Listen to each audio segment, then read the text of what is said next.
Bonjour mes frères, que la paix de Dieu soit avec vous tous. Aujourd'hui nous allons méditer sur le passage de 2 Rois, chapitre 6, verset 15. Ce verset nous raconte un moment crucial de la vie du prophète Élisée et de son serviteur. Lorsque le serviteur de l'homme de Dieu se leva de bon matin et sortit, il vit une armée avec des chevaux et des chars qui encerclèrent la ville. Le jeune homme dit à Élisée: « Hélas, mon Seigneur, que ferons-nous ? Ce cri de désespoir est quelque chose que nous pouvons tous reconnaître dans nos propres vies, lorsque nous sommes entourés de problèmes et sentons qu'il n'y a pas d'issue. » Mais Élisée répondit avec une foi inébranlable: « N'ayez pas peur, car ceux qui sont avec nous sont plus nombreux que ceux qui sont avec eux. » Quel mot puissant et réconfortant! Élisée n'a pas été ébranlé par la situation que ses yeux physiques ont vue, car il savait que l'armée du Seigneur était présente, invisible aux yeux humains, mais réelle et prête à se battre pour eux. Cela nous rappelle que même lorsque nous nous sentons dépassés et entourés par les difficultés de la vie, Dieu est avec nous et il est plus grand que toute adversité à laquelle nous sommes confrontés. Et puis Élisée a prié: « Seigneur, je te prie, ouvre ses yeux pour qu'il puisse voir. » Et l'Éternel ouvrit les yeux du jeune homme et il vit la montagne pleine de chevaux et de chars de feu entourant Élisée. C'est un appel à chacun de nous pour demander à Dieu d'ouvrir nos yeux spirituels. Nous devons voir au-delà de nos circonstances et voir la puissante présence de Dieu dans nos vies. Que ce sermon soit une invitation à accroître notre foi et notre confiance en Dieu, sachant qu'il est toujours à nos côtés, prêt à nous protéger et à nous guider. Puissions-nous quitter cet endroit aujourd'hui avec nos yeux spirituels ouverts, voyant l'armée du Seigneur qui nous entoure et nous donne la victoire. Amen.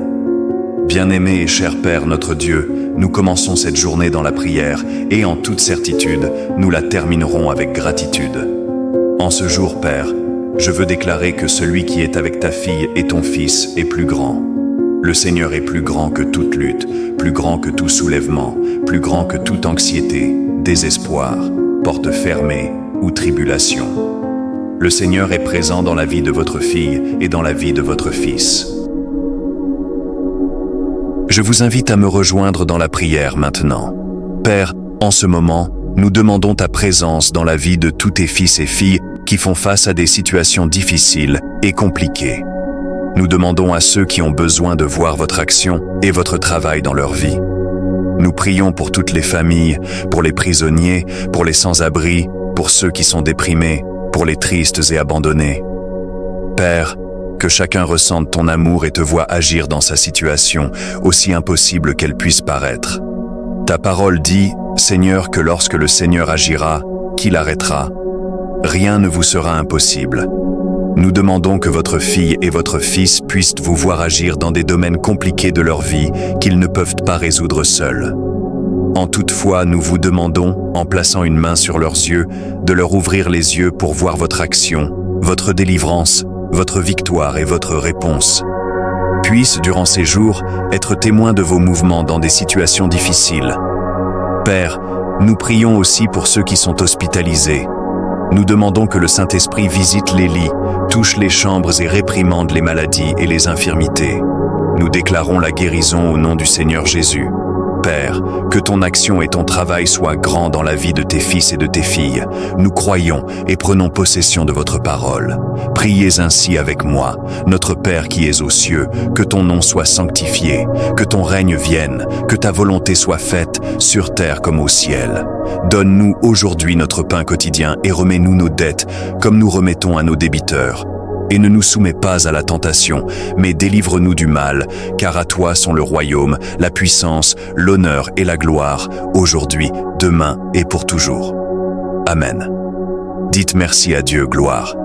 Chers frères et sœurs, nous tenons à exprimer notre profonde gratitude à chacun d'entre vous qui a pris un moment pour entendre cette parole bénie. Que les leçons de foi et de confiance en Dieu dont nous discutons aujourd'hui, basées sur le livre de 2 Rois 6, 15, atteignent et touchent profondément vos cœurs. Que ces paroles inspirent et renforcent la foi de chacun de vous, nous rappelant que, même au milieu de l'adversité, Dieu est toujours à nos côtés, nous protégeant et nous guidant. Si ce message vous a touché et a touché votre cœur, nous vous invitons à vous abonner à notre chaîne. En faisant cela, vous pourrez recevoir régulièrement plus de mots d'encouragement et de foi. De plus, en partageant cette vidéo, vous contribuerez à diffuser la parole de Dieu, permettant ainsi à d'autres personnes d'être également bénies et renforcées par ce message. Nous vous remercions infiniment pour votre présence et votre soutien.